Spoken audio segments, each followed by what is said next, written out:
예수와 하나되기 203번째. 우리가 너희 종 된 것. 고린도후서 4장 5절.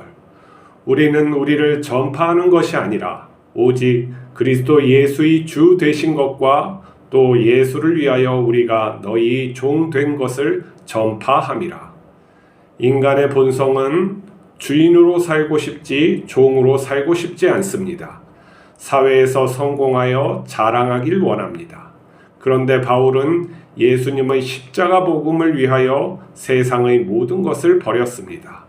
교인들의 구원을 위해서 자기 생명을 아끼지 않았습니다. 예수님이 바울을 위해서 그렇게 사셨고 바울은 예수님을 따른 것입니다. 교회에서 자기가 주인인 사람이 있습니다.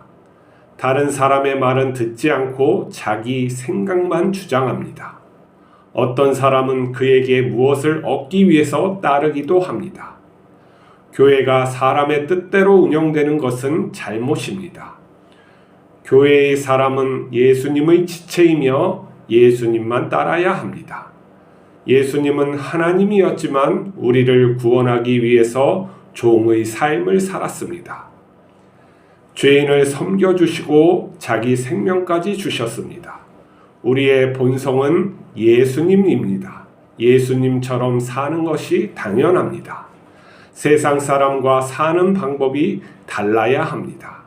섬기는 것이 편해야 합니다. 이웃에게 예수님의 사랑을 남기고 세상을 떠나야 합니다. 예수님의 종은 높은 자리보다 낮은 자리를 찾습니다. 거짓된 성공보다 성결한 삶을 선택합니다. 이것은 청렴하게 살고자 함이 아니라 하나님과 함께 살고자 함입니다. 하나님께서는 세상의 낮고 깨끗한 곳에 계시기 때문입니다. 우리가 예수님을 본받아 살면 하나님 아버지께서는 우리를 사용해 주십니다. 우리에게 하나님의 영광을 나타내어 생명을 살리게 하십니다. 그것은 우리가 예수님의 형제자매로 하나님 나라에서 더불어 사랑하고 기뻐하며 사는 것입니다. 우리가 그리스도인으로 산다는 것은 예수님을 따라 산다는 것을 말합니다. 그리스도인은 예수님을 본받고 그렇게 살아가는 것이죠. 근데 이 본받음은 억지로 되지 않고 하나님으로부터 태어났기 때문에 자연스럽게 되어져 가는 것입니다. 하나님으로부터 내가 태어났다는 것을 실질적으로 알고 내 본성이 그것을 따르는 마음이 있어야지만 가능한 것이죠. 왜냐하면 세상적인 우리가 육체적으로 부모에게서 태어날 때는 세상에 그러한 욕망을 가지고 태어날 수밖에 없어요. 그것이 나쁜 것이 아니라 생존을 위해서 필요한 거지만 그렇지만 사회와 또 잘못된 그런 가치관이 물들게 되면은 하나님이 원하시는 삶이 아니라 이 세상에서 생존하고 많은 것을 가지고 내 염려를 덜기 위한 어떤 열심, 다른 말로 하면 또 투쟁적인 삶을 살아갈 수밖에 없다는 것이죠. 근데 우리가 예수님을 믿고 성령으로 거듭났다 하는 것은 하나님으로부터 다시 본성이 다시 태어났다는 말이나 마찬가지예요. 우리의 본성이 예수 그리스도 안에서 예수 그리스도와 그 같은 영으로서의 연합과 하나됨으로 다시 태어난 거예요. 근데 이 우리의 육체 가운데 우리 영 가운데에 어떤 옛날 본성과 또 하나님이 주시는 그 본성이 자꾸 부딪힐 때 이러한 것이 고민되고 어려워지는 것이죠. 이런 갈등이 있는 것은 당연할 수밖에 없는 것 같아요. 부족하니까 어쩔 수 없고 예수님을 갖다가 잘 따르고 섬기기 위해서 그러한 길을 가기 위해선 어려움이 있는 것이죠. 근데 우리가 이런 본성과 열심에도 불구하고 어려움이 이렇게 있는 것은 사실은 성숙하지 못해서 그런 것인데 그것은 문제가 되지 않아요. 우리가 예수님의 본성도 가지고 있고 또 따르려는 마음이 있으면은 그것은 하나님으로부터 오는 은혜로 말미암아 우리가 성숙되어지고 성화되어져서 예수님을 닮는 것은 문제가 되지 않다는 거죠. 근데 예수님의 영이 없고 우리가 또 열심을 내지 않으면은 그 길은 멀고도 험한 거예요. 예수님의 영이 없이 나의 노력으로 하다 보면 지치고 어떠한 즐거움이 없어지는 거죠. 내가 그러한 존재가 됨을 내가 믿지 못하는 거예요.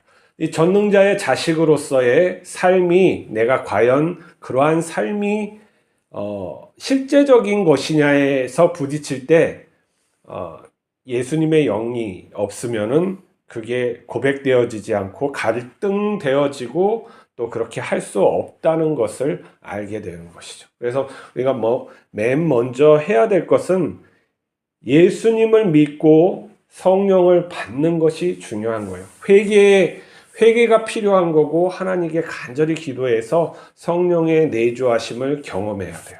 성령의 내주하심이 되면은 그 다음부터 예수님을 따르는 삶이 또 시작되는 거죠. 물론 거기에 가면서 여러 가지 어려움은 있어요. 그렇지만 하나님께서 또 그것을 극복하게 하시고 또 성장하게 해주는 거죠. 근데 교회에 모두 그런 사람들만 있으면 좋은데 그렇지 못하다는 게 문제예요. 우리가 알고 있는 교회, 우리가 생각하는 교회는 완벽한 교회가 아니고 여러 사람들이 또 성령의 은혜가 없고 또 예수님을 진정으로 나의 주로 따르는 사람이 또 그렇지 않는 사람들이 또 많은 게 현실이죠. 그러다 보니까 목사가 그런 사람들도 있어요. 옛날에, 지금은 모르겠는데 옛날에 이렇게 조사를 했어요. 어디 기관에서 조사를 했는데 80% 아니 50% 정도가 구원에 확신이 없이 믿는다. 아니 교회 생활을 한다. 이런 것이 있어요. 그러면은 평신도들은 얼마나 많은 사람들이 또 그렇게 생각을 하고 살까요? 그러다 보니까 직업적으로 또 목회를 하는 사람이 있을 테고 어떤 믿음이 없이 자기가 그냥 잘 교회 생활을 잘해서 또 봉사를 잘해서 장로가 된 사람들도 분명히 있을 거예요. 예수님의 은혜가 아니면 이 본성적으로 내가 그렇게 되지 못하는 것이니까. 또 본성적으로 예수님이 은혜를 주시고 그를 거듭나게도 하셨는데도 불구하고 예수님을 또 따르지 않는 사람들도 있어요. 이 말씀을 대로 산다는 것은 그 예수님의 그 영과 같은 것인데 그 본성이 그걸 안 따르고 자꾸 주저하고 하나님의 쓰임을 것을 갖다가 내가 참여하지 않는 것이죠. 어떤 사람은 하나님이 부르실 때 목회자로 이렇게 부르셔서 세우고자 하시는데 그걸 거부하는 사람은 상당히 어려운 삶을 살아갈 수밖에 없는 것이죠. 자기 자리에 올 때까지 그렇게 되는 거예요. 그래서 교회에는 별 희한한 사람들이 많아요. 큰 교회는 더 그렇죠. 그러면 그 큰 교회는 어떻게 하겠어요? 조직을 만드는 거예요. 그리고 권위를 만들고 거기에 복종하게 하다 보면은 어떻게 돼요? 당연히 형식화되는 단점이 있는 거예요. 어쩔 수 없이 그렇게 될 수밖에 없고 어쩔 수 없이 그렇게 되는 이거 악순환이 되는 거예요.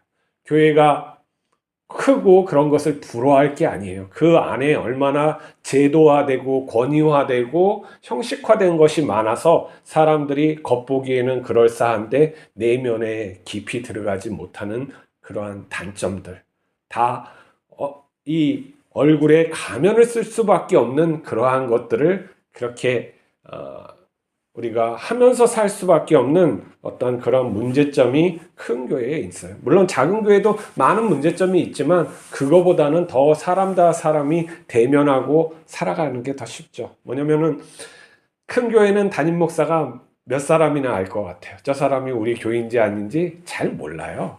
그냥 자기에게 주어진 것을 열심히 하게 되는 것이죠. 근데 이제 많은 사람들이 그것을 부러워하고 이렇게 따르다 보니까 예수님이 정말 어떤 마음을 품고 있었는지 그걸 잘 모르게 되고 왜 낮은 곳에서 살아야지만 될 수밖에 없는지 그걸 잘 모르게 되고 내가 성공보다는 성결한 그 삶을 이 땅에서 살아가는 게 본질적인 것이라는 걸 잘 모르게 된다는 것이죠. 그러다 보니까 이 기독교 이 내밀한 하나님과의 친밀한 자식과의 관계의 어떤 교회에서 삶이 이 커지고 제도화되고 그 제도화된 큰 교회들이 또 작은 교회들을 갖다가 치리하는, 그리고 본이 되는 그러한 것들이 되니까 이 교회가 당연히 문제가 많아지는 거죠. 자, 우리가 그런 것을 극복하기 위해서 유일한 것은 하나밖에 없어요. 내 본성이 예수님이라는 것. 내가 예수님을 닮았다는 것에서부터 시작돼야 되는 거예요. 그냥 내가 거듭났다는 것을 생각하고 그 안에서 오직 내가 예수님만을 쫓으리라 하는 거죠. 근데 이게 고집적으로 되는 게 아니에요. 고집 부린다고 하면은 오직 예수라다가 아주 교만한 자가 될 수가 있어요. 그것은 다른 사람을 사랑하고 포용하고 그러한 마음이 돼야 되는데 이게 쉽게 되지 않아요. 거듭나도 쉽게 되는 건 아니에요.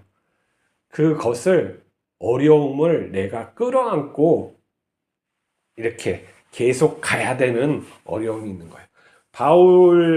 바울의 삶을 보듯이 어떤 어려움 앞에서 내가 좌절하거나 이런 것이 아니라 꾸준하게 하나님이 나를 도와주실 것이라는 믿음 안에서 내가 해야 될 것을 갖다 꾸준하게 하면서 돌파해 가는 것이죠. 이 돌파가 근데 자기 힘으로 되지 않는다는 것을 알았을 때 하나님을 더 의지하게 되고 하나님이 그걸 극복하게 함으로써 내 그런 본성이 육체를 다스리는 하나님의 자녀가 되는 거예요. 그러니까 옛날에는 내가 그렇지 못했었는데 내가 예수님을 믿고 따르고 온전히 예수님만 보려고 하다 보니까 내 본성 자체가 이제 어떻게 되면 내 육체를 다 다스리고 내 생각, 뇌까지 다스리는 그러한 지혜자이면서 나를 다스리는 자가 되는 것이죠.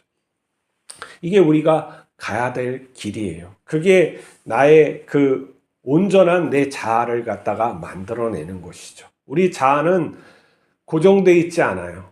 얼마든지 내가 어떤 일을 하면 무엇을 추구하며 사느냐에 따라서 내 자아가 깡패도 될 수 있고 성자도 될 수가 있는 거예요. 그렇기 때문에 우리는 그 최종적인 그러한 내 삶의 어떠한 그런 것을 최종적으로 만들어서 하나님 앞에 가서 내가 하나님으로부터 오는 은혜를 받을 수도 있고 아니면은 거짓된 그런 것을 들통나서 내가 하나님과 살지 못할 수도 있는 것이죠. 이 세상은 영을 키우는 요람과 같아요. 우리의 정신, 우리의 영, 우리의 어떤 그런 의식들을 다 키워서 내가 하나님 앞에 자율적인 존재로서 하나님 앞에 또한 겸손한 자로서 어떠한 그러한 삶을 살아가는 완전하게 하나님의 또 깊은 뜻이 있어서 그러한 과정을 밟아서 하나님의 그러한 완전함의 세계에 들어가게 되는 것이죠. 자, 그러한 것들을 우리가 믿으며 우리가 확신하며 우리가 내면에 그러한 소망을 품고 오늘 하루도 살아갑시다. 우리가 진실하게 살아갈 때 하나님이 함께 하심을 우리가 알게 되고 아주 더 근본적인 그런 것은 우리가 정말 예수님의 마음을 가지고 사랑할 수 있는 그러한 존재가 되는 거예요. 그 마음을 가지고 세상을 보고 긍휼하게 하고 사랑을 하는 그런 존재로서 정말 하나님 아버지를 너무나도 많이 닮은 그런 존재로 살아가는 게 더 좋은 것이죠. 오늘도 그러한 소망을 품고 살아갑시다. 기도하시겠습니다. 거룩하신 하나님 아버지, 우리가 종된 삶을 살아갈 수 있게 하여 주시옵소서. 높은 것이 좋은 것이 아니라 낮고 깨끗한 곳이 좋은 것임을 알고 그곳에 하나님이 있음을 알게 하시고 만나 주시고 또 기쁨이 넘치게 하여 주시옵소서. 오늘도 동행하옵소서. 우리 주 예수 그리스도 이름으로 기도하옵나이다. 아멘.